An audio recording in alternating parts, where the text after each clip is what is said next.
Assalamualaikum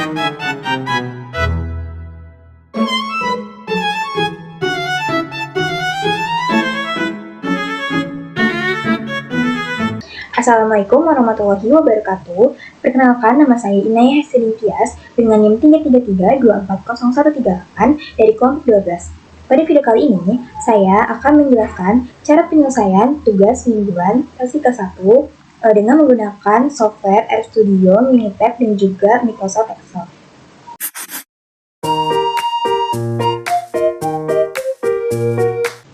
Oke, baik, yang pertama itu kita akan menggunakan RStudio. Sini kita buka Excel terlebih dahulu. Nah, sini ada soalnya, yaitu CV Osik Pangan Sejahtera adalah perusahaan yang bergerak di bidang produksi makanan, khususnya roti tawar, yang didistribusikan ke berbagai minimarket lokal. Sebagai bagian dari kontrol kualitas untuk memastikan konsistensi produk sebelum didistribusikan ke pasar, tim quality control melakukan pengukuran berat roti dari 15 sampel secara acak, yang diambil langsung dari lini produksi. Data ini kemudian dianalisis menggunakan statistika deskriptif untuk mengevaluasi kestabilan proses produksi dan memastikan bahwa berat produk masih berada dalam standar yang telah ditetapkan. Nah, jadi di sini saya udah buat tabel yang isinya itu data-data dari 15 sampel roti tawar yang udah diambil tadi, di mana ini beratnya itu dalam satuan gram. Nah, berdasarkan dari data ini, kita diminta untuk cari dan menginterpretasikan hasil nilai minimum, maksimum, median, modus, kuartil 1, 2, 3, range, variasi, standar deviasi, skewness, dan kurtosis, serta sajikanlah data tersebut dengan histogram, box plot, dan juga bar chart. Nah, pertama kita akan menggunakan software yaitu RStudio. Selanjutnya kita akan menyimpan file Excel ini ke dalam suatu folder, di mana nanti folder ini tuh digunakan juga untuk menyimpan file RStudio. Jadi mereka tuh harus sama gitu. Kenapa? Karena nanti file itu akan dibaca di RStudio, jadi harus sama agar nilai data yang ada di tabel ini tuh terbaca di RStudio nanti. Dan sini aku udah nyimpan di folder aku dengan judul tugas mingguan sertifikat 1. Selanjutnya kita bakal lanjut ke RStudio-nya. Ini adalah software yang pertama, yaitu RStudio. Jadi pertama kita buka RStudio dulu, dan ini merupakan tampilan awal RStudio-nya. Selanjutnya kita ke bagian file. Di sini kita pilih new project. Nah, kita pilih existing directory. Nah, sini saya sudah memilih folder yang sama dengan folder tempat file Excel tadi yang berisi data tabel itu ditempatkan gitu. Selanjutnya kita akan pilih create project.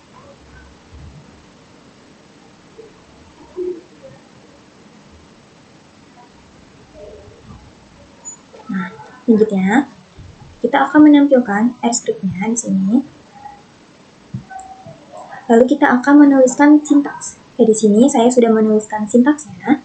Di sini pertama kita harus menginstal package. Ini ada install package .xl. Jadi ini tuh digunakan untuk membaca file Excel yang tadi sudah kita simpan. Terus kita juga harus mengaktifkan package-nya dengan menggunakan library .xl. Di sini langsung aja kita running. Selanjutnya kita akan membaca data pada Excel. Di sini ada read XLSX tugas mingguan sertifikat 1, sheet 1. Ini tuh apa artinya? Jadi ini tuh digunakan untuk membaca file Excel dengan judul tugas mingguan sertifikat 1, karena tadi saya memberikan judulnya itu. Terus sheet 1 ini karena tadi saya menuliskan data-data tersebut ada di sheet 1. Nah, selanjutnya itu ada data 1 di sini. Terus ini adalah maksudnya kita itu menyimpan semua data yang terbaca dari file Excel si tugas mingguan sertifikat 1 ini ke dalam variabel data 1. Nah, terus bawahnya ada print data 1. Artinya kita itu mau memunculkan si data-data itu ke dalam layar konsol kita yang di bawah ini. Langsung aja kita run. Nah, di sini ada muncul data-data tabel di file Excel tadi. Ini dia datanya. Baik, selanjutnya adalah kita akan mencari nilai minimal, maksimal, median, dan juga kuartil. Ini ada data 1, berat. Ini tuh artinya apa? Jadi artinya itu kita ini tuh bakal membaca kolom berat dalam tabel data 1. Nah, tadi kan variabel data 1 itu isinya adalah data-data yang ada pada file Excel, yaitu tugas mingguan sertifikat 1. Nah, jadi di sini tuh kita bakal membaca di kolom beratnya dalam tabel data 1 ini. Nah, jadi kita akan membaca bagian beratnya doang, bagian yang ini doang. Nah, sini ada minimal, maksimal, median, kuartil. Artinya adalah nilai minimal dari kolom berat ini, data-data yang ada di kolom berat ini, itu maksimal atau nilai paling besar, itu ada mean atau rata-ratanya, ada median, itu nilai tengahnya. Terus ada kuartil, di sini ada kuartil. Nah, maksud ada 0,5, 0,50, 0,75 itu maksudnya adalah kuartil 1, kuartil 2, dan juga kuartil 3. Sini ada tipe 1, itu artinya cara pengukuran kuartil ini. Jadi ada beberapa cara, di sini kita pakai yang tipe pertama. Langsung aja, sini bakal kita run. Sini terlihat hasilnya, di mana nilai minimalnya atau nilai terkecil dari data pada beratnya ini adalah 380 gram. Terus nilai maksimal atau nilai terbesarnya adalah 410 gram.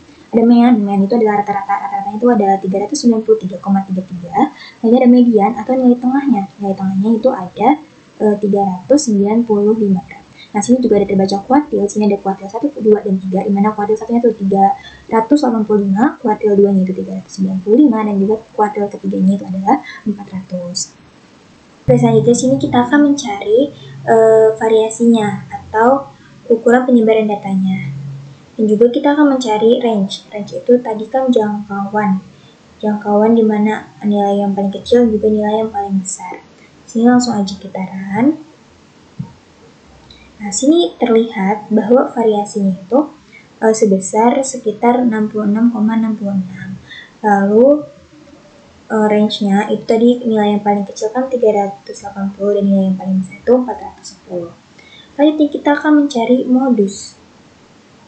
Nah, modus ini ada tabel, di mana tabel ini itu digunakan untuk menghitung frekuensi setiap nilai dari kolom berat di sini. Lalu sini ada Wismax juga, di mana Wismax ini digunakan untuk mengambil nilai dengan frekuensi yang paling tinggi. Nah, sini ada print modus ya sama, di mana tadi kita mau menampilkan modusnya di layar konsol kita sini. Oke, langsung aja kita run. Nah, ini terlihat ya tadi bahwa data banyaknya jumlah roti dengan berat 380 itu ada 1, terus 385 itu ada 3, terus 390 ada 3, terus 395 ada 4, 400 itu ada 2, 405 ada 1, dan juga 410 itu ada 1, di mana modus itu kan nilai yang paling sering muncul. Nah, otomatis di sini modusnya adalah 395. Kenapa? Karena dia paling besar nilai frekuensinya, atau dia itu paling sering muncul. Sini jumlahnya 4.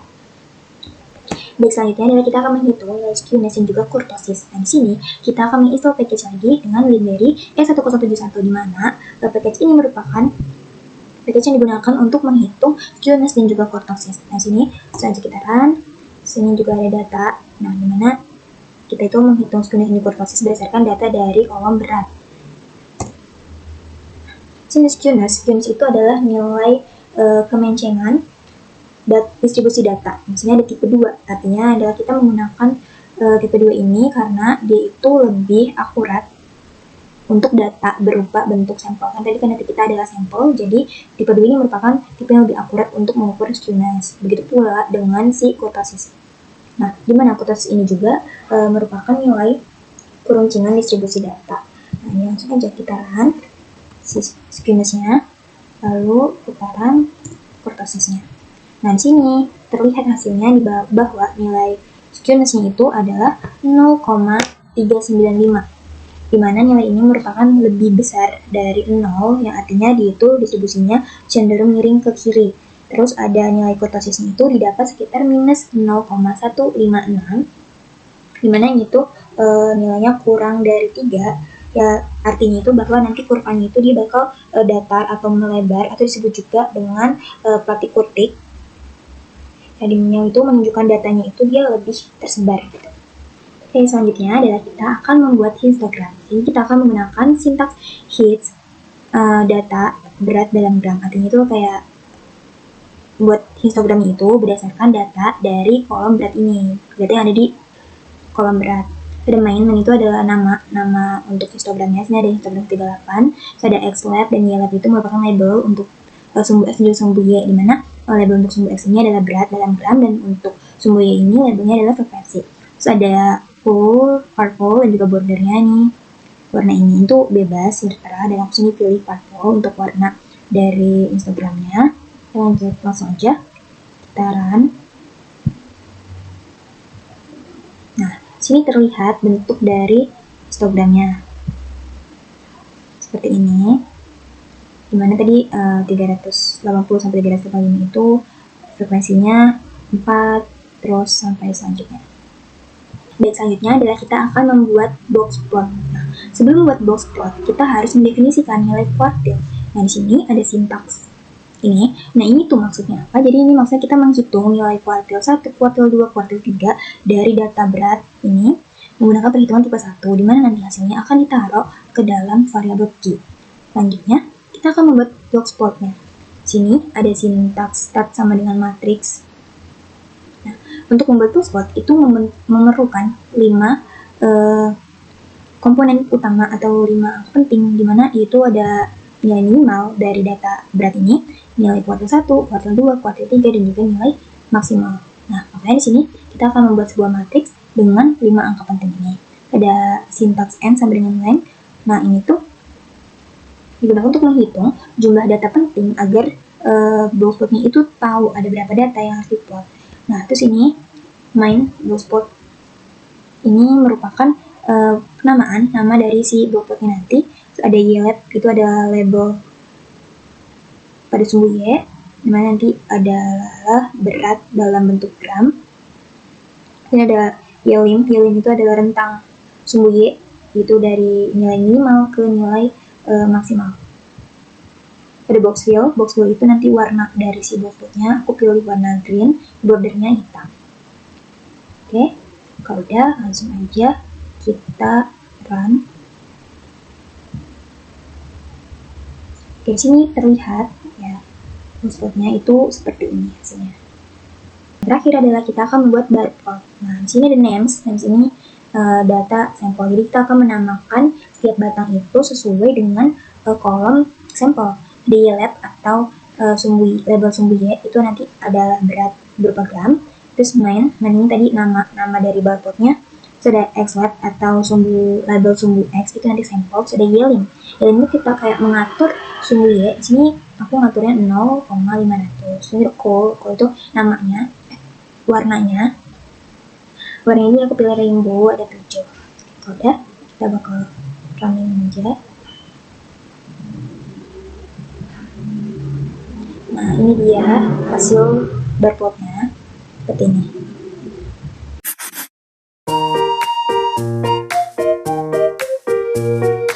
Baik, selanjutnya ini adalah software yang kedua, yaitu Minitab.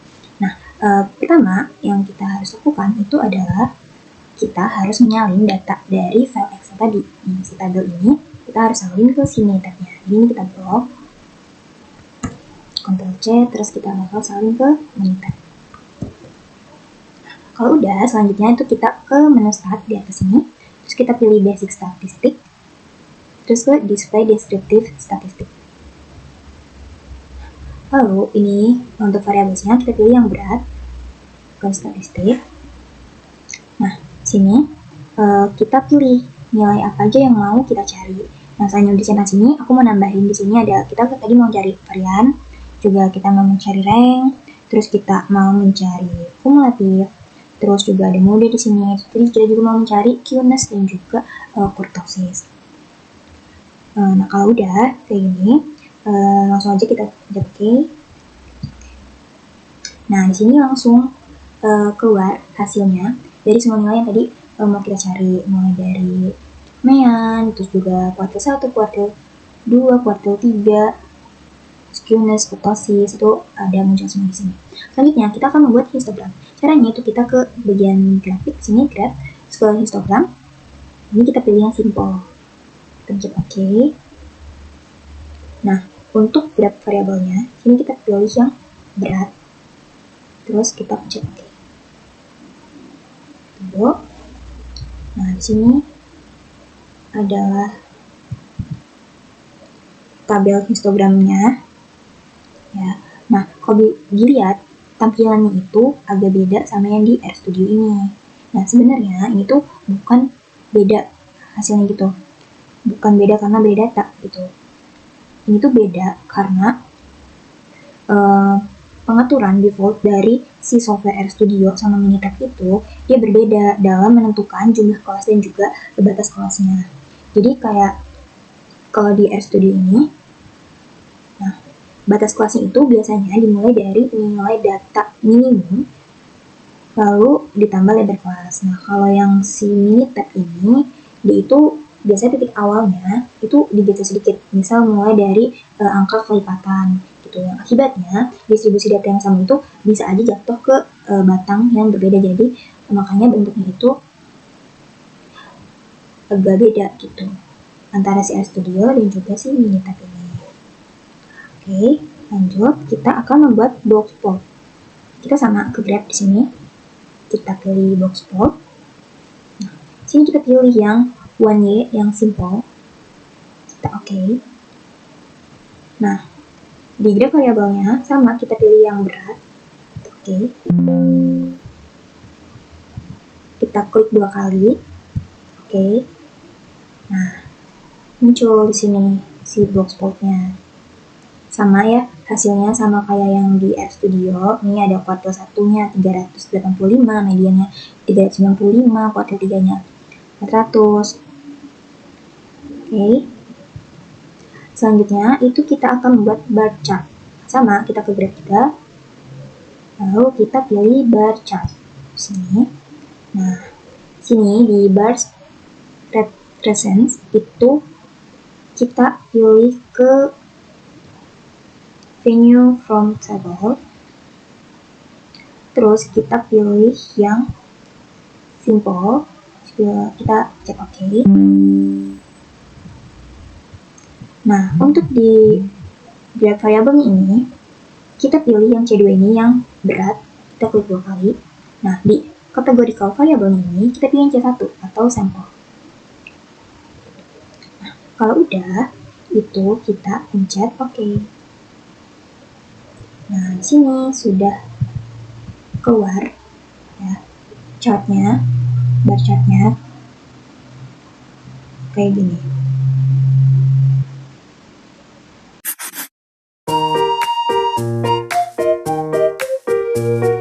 Terus selanjutnya ini adalah software ketiga, yaitu Microsoft Excel. Nah di sini aku udah nyalin tabel datanya.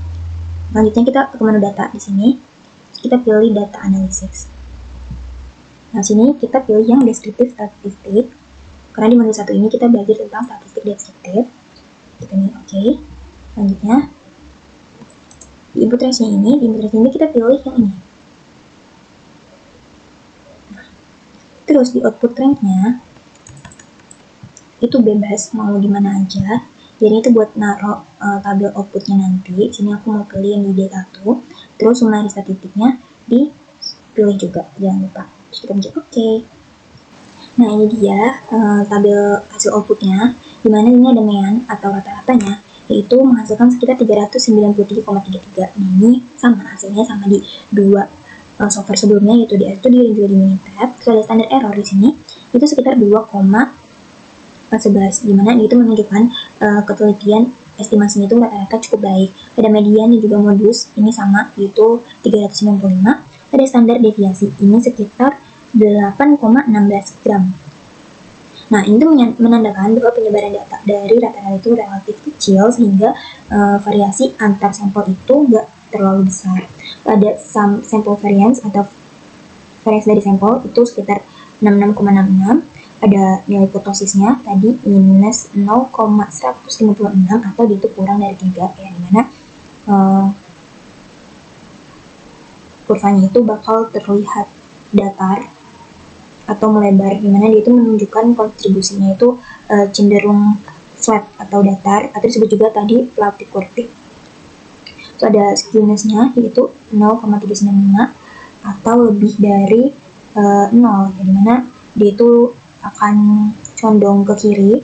Ada range atau jangkauan, dimana tadi kan nilai minimumnya itu 380 dan nilai maksimumnya 410, jadi itu dikurang hasilnya 30.